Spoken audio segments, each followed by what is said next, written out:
Welcome back. Busy night. I guess all these days and nights are busy, but got to stay on top of everything. So I'm working on another Tucker Carlson video. I know. I'm obsessed with the guy, but this is for good reason. Last night's Tucker Carlson show was his worst ever. The guy went 100% shill. So if you've listened to me before, I'll say that Tucker likes to play it both sides. He'll be a shill one night. Next night, he'll be like a fake truth skeptic type. Okay? Well, I'm in the middle of editing this video, and Tucker's show from tonight is on my television. And what do I see? Tucker staying true to form.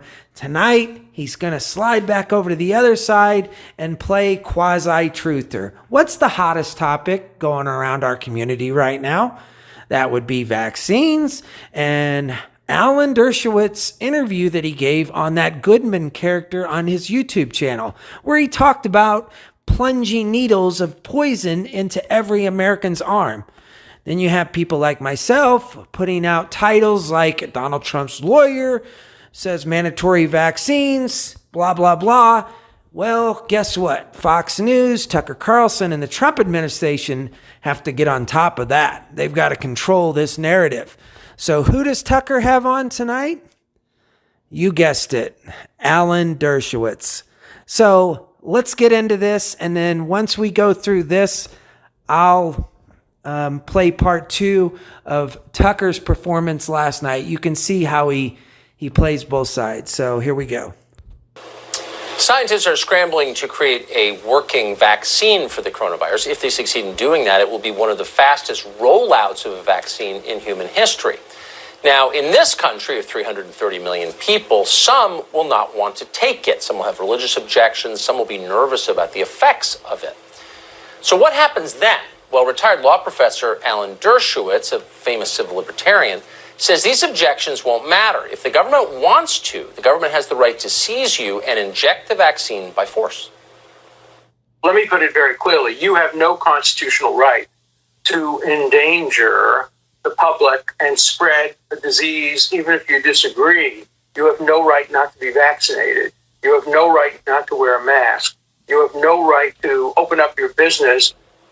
Professor Dershowitz is the author of the book Guilt by Association, among many other books. We're happy to have him on site. Professor, thanks so much for coming on. Well, thank you. The name of the book is Guilt by Accusation. So, by accusation, but I changed the title because I like that one. But no, I'm just kidding. I made a mistake. Thanks for correcting it. Sure. So I introduced you, obviously correctly. You're probably the most famous civil libertarian in America. And I understand the argument that you're making, which is you don't have a right to endanger other people.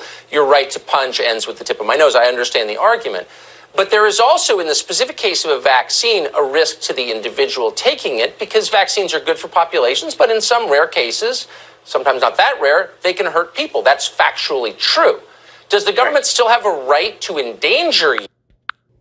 Sorry to stop it, but this is exactly what I'm talking about. He is absolutely dog whistling to the people that are starting to wake up to the fact that Donald Trump and his lawyer are just as bad as Bill Gates when it comes to vaccines. So I'll try to shut up. Sometimes not that rare, they can hurt people. That's factually true. Does the government still have a right to endanger you by forcing you to take it? The Supreme Court has said yes, and if the case came to the Supreme Court today, they would say yes. It would either be 9-0 or 8-1. It is not a debatable issue constitutionally. Look, they have a right to draft you and put your life in danger to help the country. The police power of the state is very considerable. But let's distinguish between the constitutional issue on the one hand, which is settled, and the moral issue on the other hand. I think one can make a plausible argument that nobody should be required to be subject to a dangerous vaccination to help other people. That's a plausible argument. And I think we should continue to debate that. I wouldn't require people to take the vaccine unless it was proved very, very safe. Now, any injection can cause, obviously, infection at the site. Any pill can cause a problem. But in general, if the vaccine is deemed extremely safe, then the state does have a right to compel you to take it. Because remember, vaccines work on a theory of mass inoculation. You're not taking the vaccine to help yourself. If there were a vaccine developed for cancer or a heart condition, obviously you and I would have a right to say, no, we have a right to die. I believe you have a right to die. But I don't believe you have a right to be Typhoid Mary and spread it. Look, if you don't want to take the vaccine, you have an option. You can stay in quarantine. But what you don't have the right to do is circulate in society without being vaccinated if the vaccine is proved. Exactly what I've been telling people. When we say mandatory vaccines, we are not talking about gunpoint. You are not going, even though Trump is involving the military to administer his mandatory vaccines, that does not mean they're going to do it at gunpoints. They still have to put up the illusion that we have a choice and that we're a free country. So Donald Trump's lawyer is telling you on the biggest Donald Trump mouthpiece ever, Tucker Carlson, he's telling you right here, right now, you'll have a choice. You can stay your ass in quarantine. You can stay your ass in house arrest. You will not be allowed out. You will not be allowed to go grocery shopping. Your kids will not be allowed to go to school. You will not be allowed to go to the doctor's office. You will definitely not be allowed to travel. You won't be allowed to drive. You won't be allowed to be around anyone, but you won't have to take the vaccine. But what you don't have the right to do is circulate in society without being vaccinated if the vaccine is proved to be very safe. And that could be a matter of... Proved to be, and that's I think, is something about... There is so much lying about vaccines, probably on all sides, but there certainly is lying about vaccines because public health authorities don't want people... they want people to take them, and I get it, but people are nervous. I said, hold up, wait a minute, something ain't right. There's so many layers of irony here. The first is that Ted Lieu's own congressional district, the people he leads, has a stunningly low vaccination rate. Ted Lieu's voters are so distrustful of vaccine science that measles and whooping cough have come back in force among children in his district. The Atlantic wrote an entire piece about this a few years ago. You should look it up.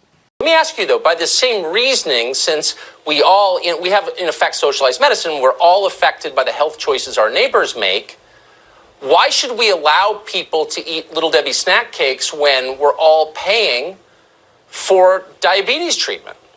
Well, I've just written another book about that. It'll be out in a month. It's called The Case for Liberalism in an Age of Extremism, in which I have a chapter on that. And I say, no, that argument doesn't work. It's the old John Stuart Mill argument. And you have to just say you can never make somebody do anything only for their own good, even if it has collateral impacts on the rest of us. No man is an island. We know that. And in the world in which we live, if you get fat and get sick, we pay for it. That's not enough as a civil libertarian. But the spread of a deadly, highly contagious illness is enough for a civil libertarian. But I want to have a rule of reason. I don't believe in shutting down a whole society or putting people in jail for not wearing masks. You have to have a rule of reason. If the vaccine is very effective and very safe, I would start, by the way, by having people volunteer first. I wouldn't compel them first. But you might get to a point where healthy people, without any risk, considerable risk to themselves, say no, and then if the state decides to compel them, they would win in the Supreme Court of the United States. That's my expert prediction as a constitutional lawyer. Would I take the vaccine myself? Of course I would. Of that, I have many children. I had them all vaccinated. I'm not against vaccines. Arguably exceed the benefit to the child. This COVID is not particularly dangerous to children. These are issues that ought to be debated. We ought to continue to have the debate. Free speech. Let's make sure the anti-vaxxers get to say their thing. But in the end of the democracy, you vote. And in the end, I think that if we have a safe vaccine, and we all hope we have a vaccine, warp speed is the president's term. It's a good term as long as we make sure we don't compromise safety in the process. Yeah, I think a free debate is a prerequisite for all of this. As long as, and this is happening now, people with views that are considered apostasy are not allowed to speak. It makes everybody nervous, including me. They must, and they're allowed to protest, and they're allowed to Amen. protest in a vigorous way, not in a violent way, but in a vigorous way. right to pulling protest. people off the internet because they disagree with them, and that makes me Shouldn't trust nobody. Exactly, Even Professor. Thank during you so much. We have to have right to free speech. Especially